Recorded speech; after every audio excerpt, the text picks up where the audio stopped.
of Gloria Macapagal-Arroyo's administration, civil society, NGOs, and all the active groups wanting to look at truly participatory government is almost giving up. They're being shut out. They feel inept, frustrated, angry.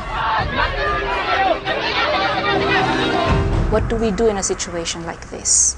Do we go to our polls, then use the power of our vote, and we try to bring in new candidates who will stand for the change that we want, but they don't get elected?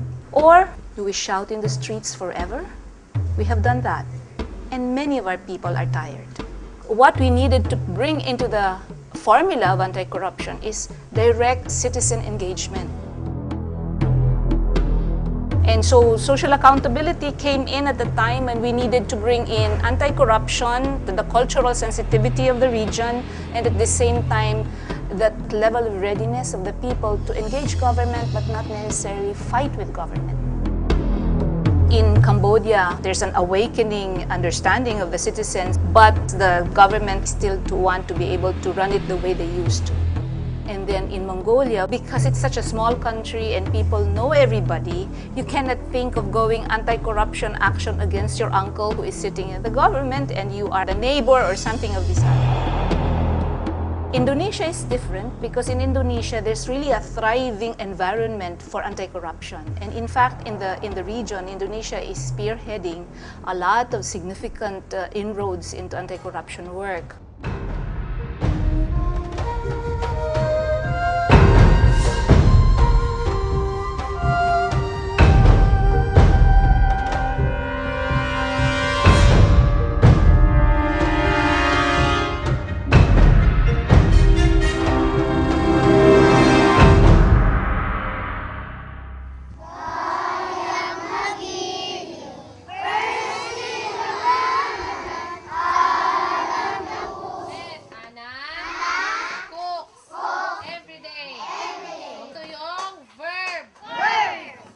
Hirap na hirap talaga ang mga pupils namin dito sa Midtungok Elementary School. Nahihirapan din sila lalo na kung tag-ulan at saka yung mainit kasi transparent itong room namin.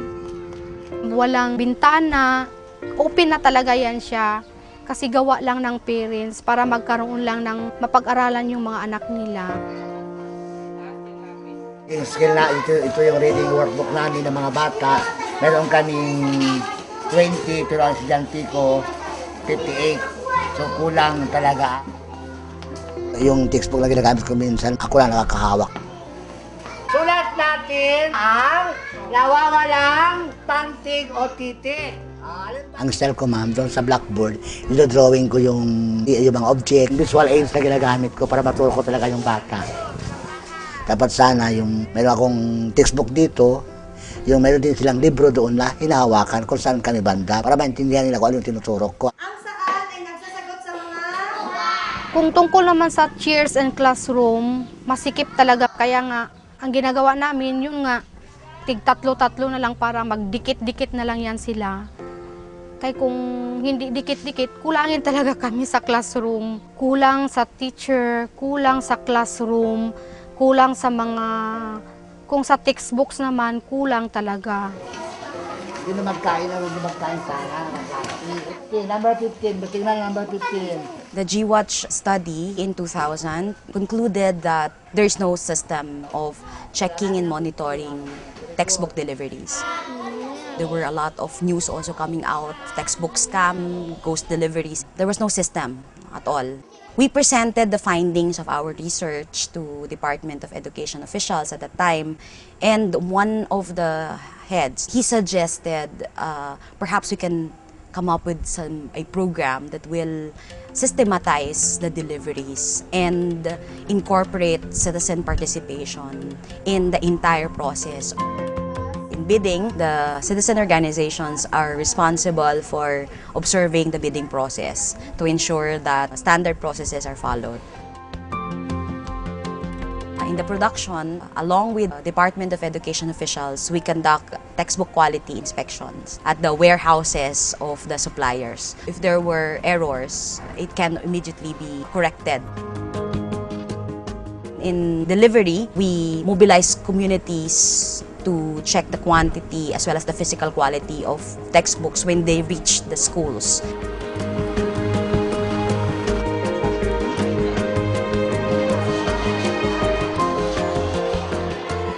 Before textbook count, the cost of textbooks was as high as 98 to 110 pesos. Right now, I think it's 40 to 60 pesos per textbook. It showed that transparency and accountability mechanisms such as GWatch can actually result in reduction of prices, and with reduced prices, you can produce more goods. Basically, the importance of monitoring is accountability, because this is when you would check whether the goods that were supposed to be delivered are delivered, or the services that are supposed to be provided to the citizens are actually provided. This is where also you would check whether the outcomes, the impact that you want to achieve are actually being achieved.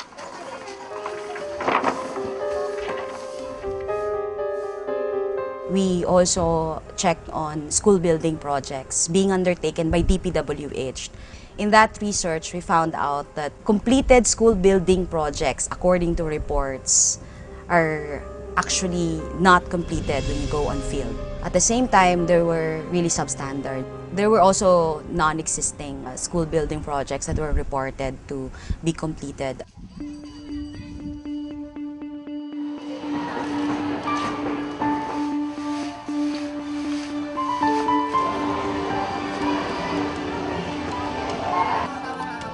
Portland. Ayan o. Portland cement siya. Portland cement. So, Portland cement. Bayaniang Eskwela is a monitoring initiative undertaken by citizen organizations and the Department of Education and Department of Public Works and Highways to check construction of school buildings, ensuring quality construction. How much is supposed to be spent, what are the processes that must be undertaken from pre-construction to post-construction, including consultations with civil society, evaluation of the sites to actual construction of school buildings. The monitoring involves mainly community organizations. We really wanted to ignite that spirit of bayanihan, no, that volunteerism. If in the past, volunteerism would be used by carrying houses, this time we wanted to use that volunteerism in checking whether the school building projects are actually implemented and whether the school building projects are actually of standards so that students would have a conducive learning environment. We will monitor again after 2 weeks. 2 weeks. Promise. As far as the school building projects that we were able to monitor, that amount of money, that resources were spent according to its plan with quality outputs.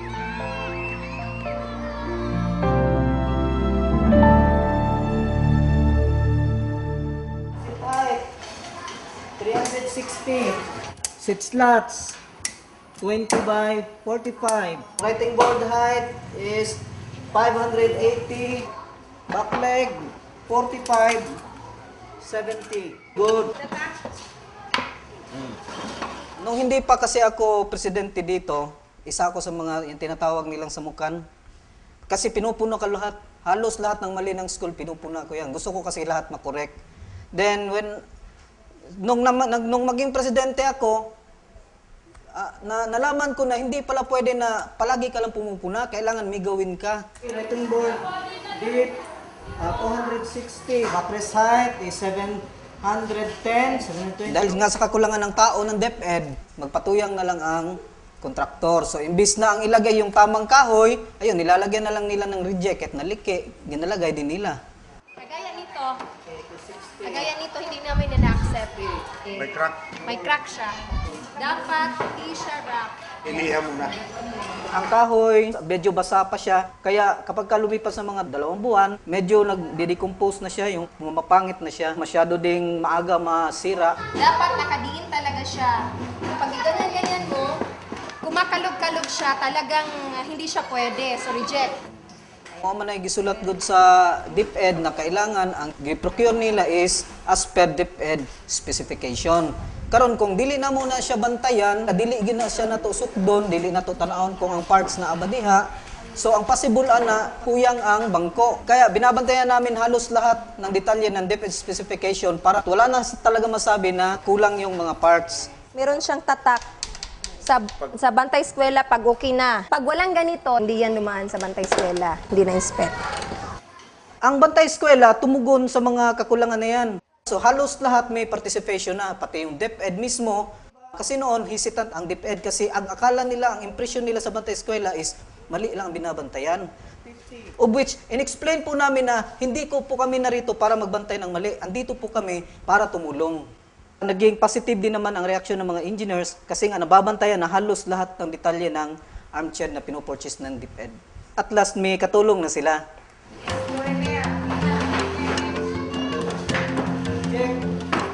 Sa isang araw na pagbibilang po namin, naka-inspect po kami ng 1,500 armchair. Out of 1,500 armchair, bali 300 lang po ang pumasa. Yun lahat po, pinaulit po namin. Nakalabas yung pako. Bawal yan. Ito lang isa, tapos pinagbigyan mo sila. Mamimiyasa sila. Minasa man yun. Ang nangyari ngayon, yung kontraktor, medyo nagalit talaga siya, pero wala siyang magawa kasi sumusunod lang tayo kung ano sinasabi dun sa specification. Kami, nag-check kami ng ganito kasi gusto namin na the chair will last, no? Na matagal siya. 1 year, 2 years, 3 years. Para the next budget na mapupunta doon sa ibang project. Kagaya ng books, ng mga gamit para sa sa mga bata, buildings. So, 36.5. okay. Naging outcome ng Bantay Eskwela is, unang-una, yung quality niya meron talaga siyang improvement. Doon sa mga schools, recipient schools, last year, feedback nila is maganda na daw yung yung kalidad ng armchairs. Ang sa cost po, binabaan nila yung bidding price. Yung namang kontraktor, kasi nga may nagbabantay na, nagpababaan sila ngayon. Kaya ang diferensya ng presyo ngayon from 750 naging 500. May diferensya na 200 pesos. And then yung quantity, kasi yun, alam na ng mga schools na yung manufacturer, alam na nila na hindi pwedeng magdi-deliver ng kulang kasi aware na sila na hindi talaga, aware ng mga principal na hindi na sila ma-accept ng kulang. Wala man akong pera, binigay ko yung oras ko sa Bantay Eskwela. Hindi kasi pwede na iasa natin lahat sa gobyerno kasi nga kulang sila, kulang sa pera, kulang sa tao. So, kailangan magtulungan talaga siya. Kaya in my own little way, nasabi ko sa sarili ko, minsan gumawa din naman ako ng tama. Hindi yung puro lang puna ng puna.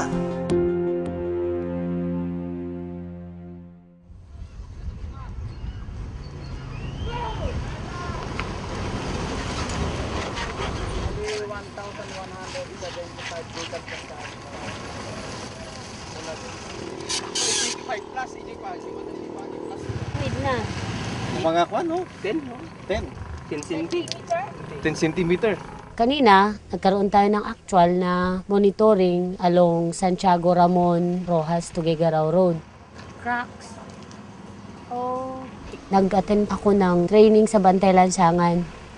Tinuro nila na kailangang i-monitor for transparency and para makita talaga kung yung nasa scope of work is nasusunod. Kunyari, may distress or may pavement failure. May mali sa kalsada. Natutunan ko din sa seminar kung paano i-monitor yan.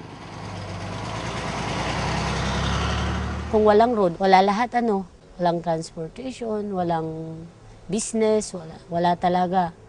Kaya dapat yun ang number 1 na i-monitor. Ikaw ang project engineer nila, sir? Oo, Jamie Romano. May payloader kayo, sir? Dalawa. Backhoe with concrete breaker. May breaker din. Gloves, helmet, rubber boots, medicine. Meron po. Wala ka naman, sir. Okay. This morning, we went for an actual road monitoring. We meticulously investigated the sections, block per block. Kung ano yung nasa program of work, naka-design, ma-comply, and then yung expected lifespan niya is ma-meet. Not just to find faults or to find mistake, but also to see if maganda yung ginagawa nila.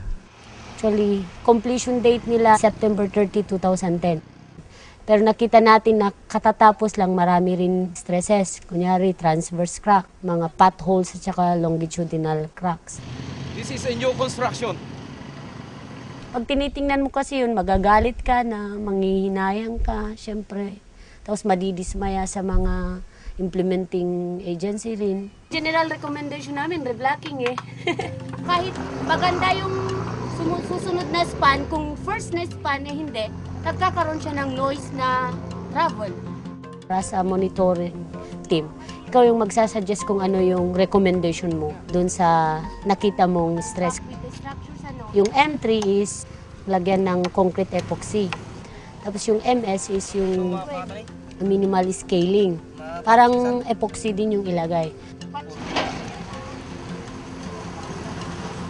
Ang worst is yung O3 kasi kailangang R&R or remove and replace kasi yung damage is hindi na talaga pwedeng lagyan lang ng patching lang or lagyan ng epoxy, concrete epoxy. Yung road monitoring hindi naman siya masyadong technical eh. Yung terminologies niya lang pero pag inaral mo talaga yung module, malalaman mo. Kunyari yung potholes, parang potholes lang English niya pero kung titingnan mo ay abot or simpleng ganun lang. Pero pag sa terminology, parang pag pinakinggan natin yung English term niya, parang very high technical. Pero pag tingnan mo on actual, hindi pala. Kaya doon sa mga nagsasabi ng wala kayong pakialam kasi DPWH lang to or hindi naman kayo engineer, wala namang mangmang na tao para hindi niya ma-detect na substandard or may mali sa ginagawa nila. Dapat na-compact talaga yan. Kaya yun yung mga causes nang nakita natin kanina na transverse cracks kasi hindi na-compact yung subbase niya.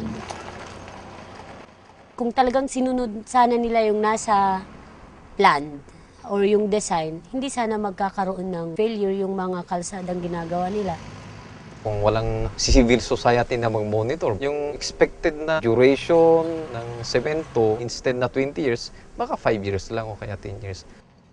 Hindi pa nga nadadaanan ng sasakyan tapos meron ng mga crack. It's a frustrating thing. Contractor na dito is CDG Builders and Construction. We will invite the DPWH persons to have an audience. We pressure them to compel the contractors to do at their own expense whatever is the recommendation. Para hindi confrontational yung dating, hindi facilitating siya. Kung pwedeng maayos, ayusin. Para naman pa, para active yung engagement. I'm a Filipino citizen. I pay taxes. And I believe that the tax that I pay should not go to the pockets of contractors or some politicians. So, for me, I've got to see that that the money that I pay should go properly to where it is intended. Nakakatulong naman kung may monitoring talaga para hindi naman sa tinatakot natin yung mga nag-implement ng projects. Ang hangarin lang naman dito is maipakita na dapat sana maiwasto man kung may pagkakamali at ipakita na sana masunod lahat yung programa ng kalsada para gaganda ang kalsada at saka makikita rin nila na may mga matang nagsusubaybay sa ginagawa nila.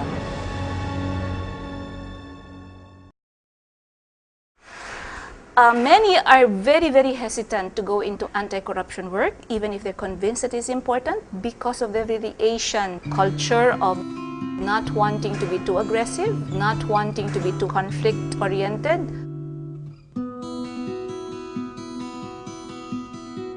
ANSA is a facility. It's a network facility, and the idea is bringing together much more palpably, much more effectively and compellingly a community to engage in change but not be very angry about it, to engage government but not necessarily fight with government. At what level, for what project? We use a lot of Skyping, internet, email, so that the connection doesn't happen only on the expert and the government level, but that it happens also in the citizens trying to do things.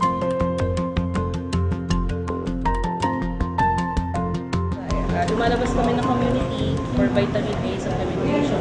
What kind of service do you have here? Prenatal and postnatal.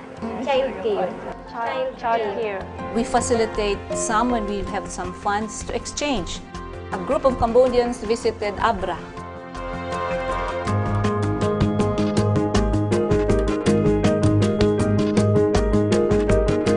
A group of Mongolians went to the Philippines.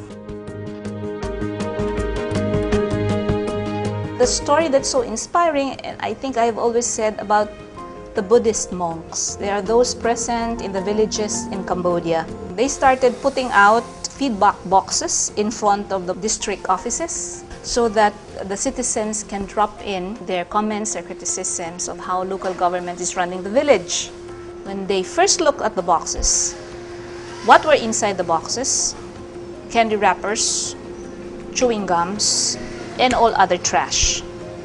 It means that the citizens were not seriously looking at it as a mechanism to give feedback.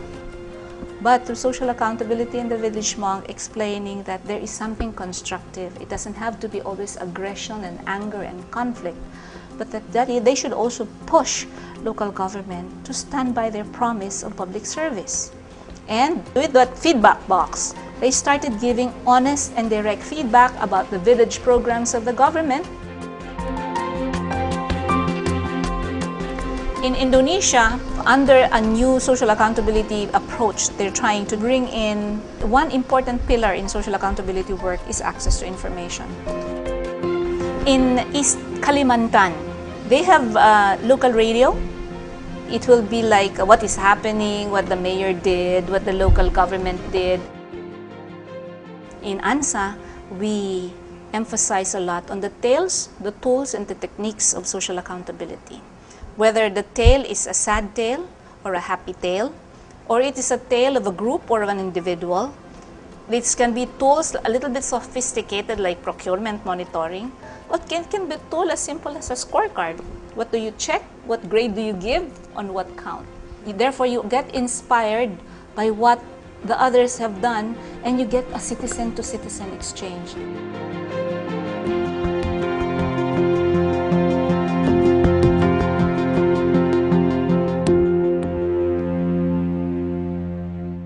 Ako magasuporta sa women's kababaninhan kag kabataan.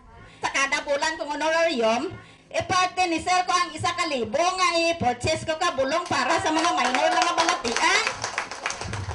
Pamangkutanon sang Banwa started last 2004. It was just a simple candidates forum. All candidates for the local positions will present and commit to the people their platform of government. Ang andom ko sa barangay, manubangan paton nga school day sa Tapakon. Kung sino man nga mga pangayaw nga magguba katon nga manami nga pagpuyo di sa Tapakon, ipapriso taran. Insat lang serbisyo ko. Basta serbisyo sa mulyo, are ako. It was part of the program that every candidate will sign a manifesto that they will perform all their commitment. So lahat ka mo pamangkot nyo? The hardest part is how you will commit yourself as a politician to be subject of criticism. Ako magabulig, magasuporta sa eskwelahan. Paagi sa pagbulig sa mga indigents natin. But sa akin nga honorarium ako mabuon. Piraged sa imo nga honorarium? 1,000, 2,000 o tanan mo honorarium? Sa 30 kada tuig. Sa 30 ka indigents, piraged imo nga tao. Di ba 30? Sig ano pagudaan? Ha? Yourself will be the subject of scrutiny of your performance. When you have a mistake, it can be really seen on stage. Kung ako ang inyo pilion nga punong barangay bilang nanay, sorry ha, bilang kagawad, no? Sorry. The performance of your appointive officials will be also subject to scrutiny. Like for example, before our medical doctor used to board in the rural health unit. He's using the health center as his house. We don't know that the people don't like that kind of practice. I pulled out the medical doctor from the health center.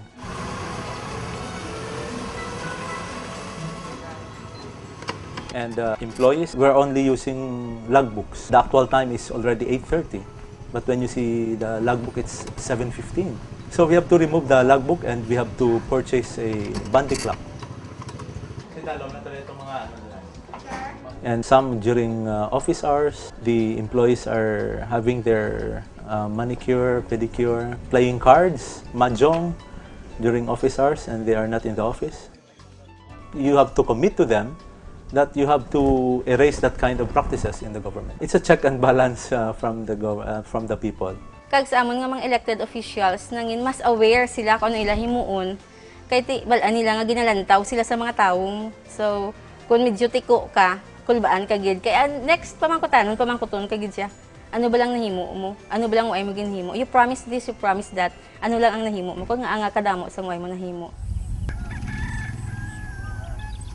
There was a survey by iCode NGOs that the services of the municipality was only satisfactory when it comes to delivery of social services. So number one, we address the problem on roads. So we have to repair everything.